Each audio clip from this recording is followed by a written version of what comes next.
Hey guys, it's been a while. I would like to say thank you for those of you who actually checked on me. I do appreciate it. As you can tell, things actually look quite different around here, and it's definitely for the better. It's kind of a long story, but I would like to tell you about it. I really do think it could help some of you. So, this story starts in 2020, as a lot of stories tend to do nowadays, specifically January 2020. So, January 2020 was my last semester in university. Things were looking up for me and my friends, and I was absolutely over the moon. I was super excited, and I was super excited for them. So, things unfortunately didn't last so long in the good area, unfortunately. The year started out strong. We all had job offers for when we graduated, and it was going to be freaking amazing. I it was going to be the best. I was so happy for everyone. Unfortunately, that didn't last. As the year went on and the shutdowns happened, all of us had offers taken away. Some of my friends had already signed, so when the layoffs happened, it was like they were fired before they were hired kind of thing. And it was so strange. It wasn't it wasn't a good time for anyone. Well, May 2020 came around, our graduation, and I was fortunate enough to still have one offer on the table. And I was wholly unprepared for that situation. I genuinely was. I, all my life, assumed I was from a small town, and by most metrics, I was. But when people from the Midwest say small town, they mean something entirely different. The town I was in was about a mile long, probably a little less, and they had 4,000 people total. There was no one there, and this might be a bit of an exaggeration, but there was nothing for 100 miles in any direction. No other town, nothing. And that might be a bit of an exaggeration, but not by much. There was cornfield and nothing else. This was in Nebraska. Well, I didn't really know much about the state. I kind of forgot it was a state until that job came about, and that was the only one remaining. I didn't look into it much, unfortunately. The little bit I looked into it, it legitimately looked like a fantastic place to live. Because when you're looking up these places, all you see essentially is promotional material. And when I drove into that town with the U-Haul a week after graduating, I felt completely lied to. I felt freaking swindled. It it wasn't a good time. They had two or three restaurants in the town, and that was it. There was nothing else. There was no other town you can really drive to in a reasonable amount of time. There, it was essentially nothing. And out of those three or so restaurants, one was open. Only one, and it was only takeout, which was kind of to be expected. But the other two shut down like permanently. It wasn't good. The only bowling alley in town was condemned. It was like beyond repair, or however they say it.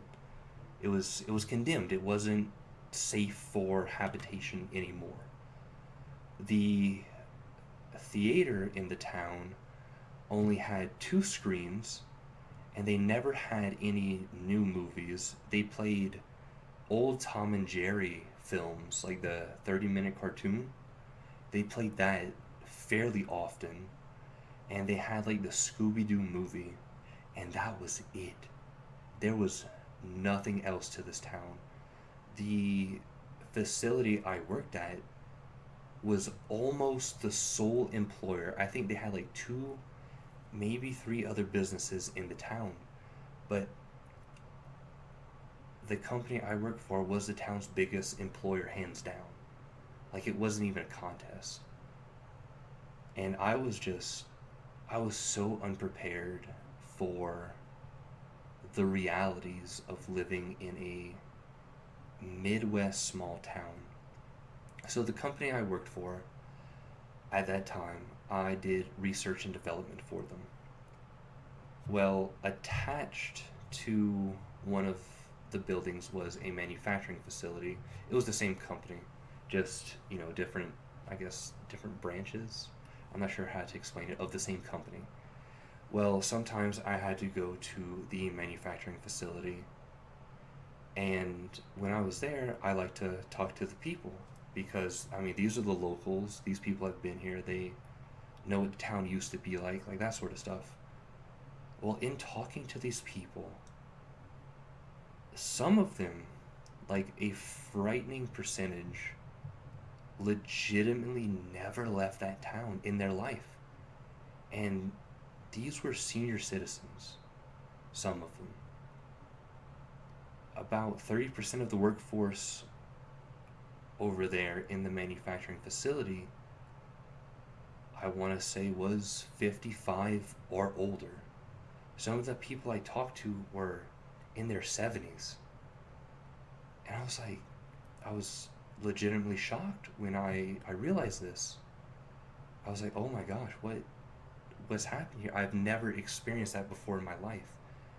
Some of these people, and they were good people, but they never left in their life a town that was about a mile long, had one grocery store up until super recent, like 2 months before I moved there. And I was in shock. It was a culture shock. I've never met a group of people just that didn't want to like see the world and just experience life. I mean, everyone's different, but that was the biggest culture shock I've ever had. And this was about a month in. And that's when I became afraid, like legitimately afraid. I was like, oh my gosh, is this going to happen to me? Because they'd always talk about how like the town would just suck you in. And I've heard that about small towns. So I was like somewhat prepared for it, but not like that. Not like never leaving or experiencing what life had to offer.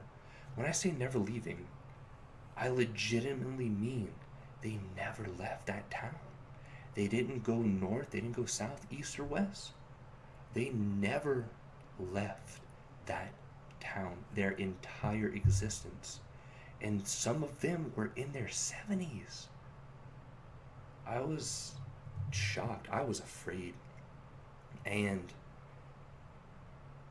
when I realized the reality of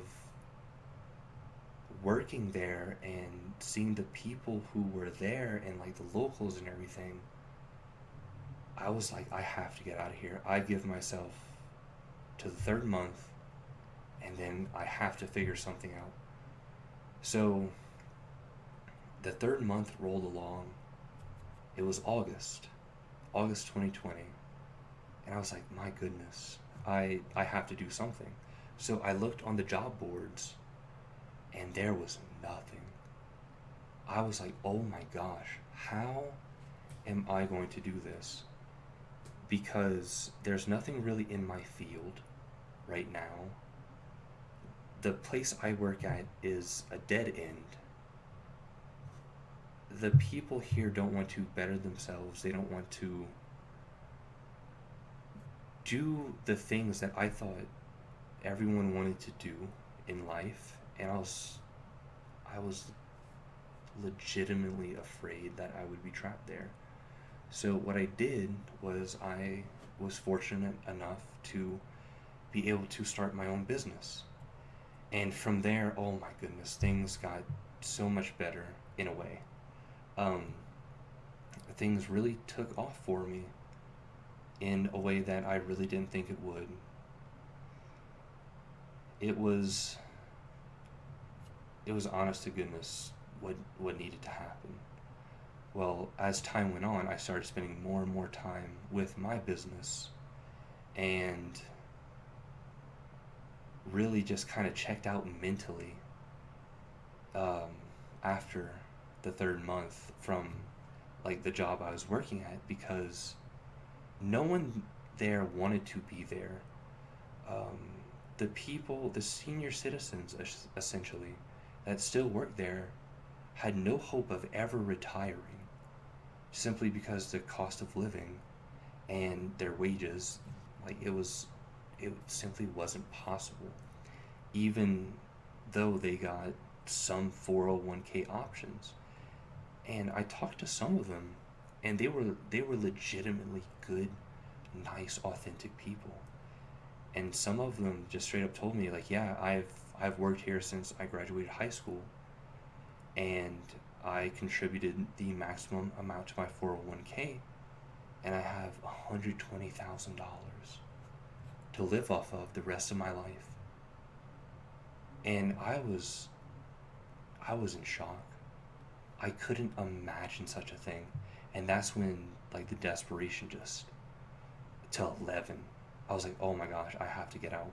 So, I put everything into my business. I was sleeping 3, 4 hours a night and just completely checked out mentally from my day job. Essentially, it was crazy. So things at work started not doing so well. Not me personally, but for the company. The company itself was essentially going under, and I was like, "Thank goodness I have my business as a backup plan, because if not, where was I supposed to go? What could I have done?" I was completely at the mercy of another company saying whether I will get a paycheck or not, whether the business will continue operating, whether I will be able to afford rent, essentially. So, thank goodness I had my own business that soon outpaced my salary, like profit wise, and I was unbelievably fortunate for that. Well, as these rumors continued that the company was not doing so well, they were taking significant losses. Um, I started to look on the job boards again, and I was like, I need a normal job in order to keep supporting my business. Although my business is profitable, I need at least two streams of income, because if not, you really risk things that I couldn't afford to risk. So I looked on the job boards again, and slowly, as the year progressed, August, September, October, November, I started seeing postings again. And I was like, thank goodness. So I began applying. Well, a lot of them I kind of didn't qualify for. They were more senior level positions, more senior management, that sort of stuff. And I certainly didn't qualify, but I was like, well, it's kind of the only thing. I'm going to keep applying. So I applied knowing darn well I really didn't qualify. Well, as December and January rolled around, I started seeing more of things that I do qualify for. And I began applying. In January, I started talking with the company that I'm working for now. Well, February rolls around, I get a job offer. I was like, thank goodness, the company that I was working for, it was beyond a skeleton crew, to put it lightly. So I accepted the offer and I moved to where I am now. So I guess the moral of the story here is don't give up. Just do what you have to do in order to make the money you need to. There's always hope. You can always start your business. I think I started my business for, it was like $150 total, like filing everything and all that. It wasn't substantial, thankfully. And now I'm trying to do YouTube and get into streaming and all that. And hopefully at some point, maybe have a third or maybe even fourth stream of income. And that will allow me to hopefully live my life the way I want. I want to work in my field and do well, but I don't want that to be my only stream of income, to rely on them, because the math works out such that retirement may be optional, and that's scary. By optional, I mean I won't possibly be able to retire, and that's beyond frightening. But with my business and everything, that now is that is possible, that no longer is the case, and I will be able to retire and live comfortably at some point. That's crazy. It's crazy to think about, but that's how it is, unfortunately. And who's to say what the future holds? I hope it's something good, but who's to say? So my genuine advice is try to start your own business. Do something.